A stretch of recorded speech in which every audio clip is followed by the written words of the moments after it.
The mission noted that, despite the much-needed reforms from the Electoral Act of 2022, the elections still fell well short of Nigerians' legitimate and reasonable expectations. Voters' trust in the process has been shaken by INEC's lack of transparency.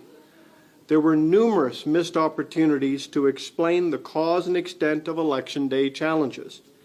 The combined effect of these problems disenfranchised Nigerian voters in many parts of the country, although the scope and scale are currently unknown. And while elections are a vital part of the process, it's the work that will happen next that truly determines the future success of this democracy. Nigeria holds the distinction of having one of the world's youngest populations.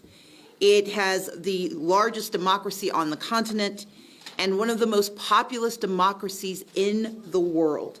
And so the credibility of the electoral process has a wide-ranging impact, not simply for the continent of Africa, but it has global meaning.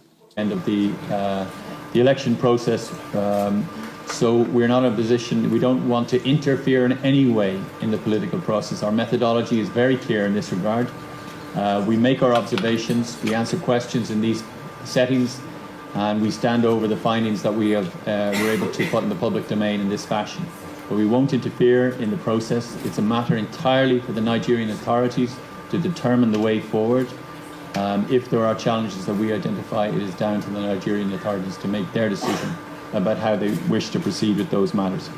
I want to thank you for your cooperation, for other civil society organisations that, as I mentioned in my opening remarks, provided us with a very warm welcome and with clear information which helped us to form the assessment that we're sharing with you today. Noted that expectations as the way the technology would transform the transparency of the election, those expectations were not met in a significant number of cases. The operation of the BVAS machines was not, it was significantly impaired in certain areas. We noted the operation of IREV during the course of the evening wasn't what was expected. We noted that in some instances the offline uploading of results onto BVAS machines was not done systematically.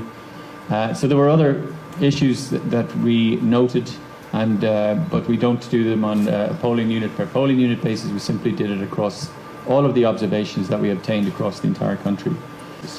And we are very conscious that the Electoral Act provides a very important legislative basis and framework that instilled a lot of trust in INEC in the run-up to the election from political participants and encouraged many people to take part.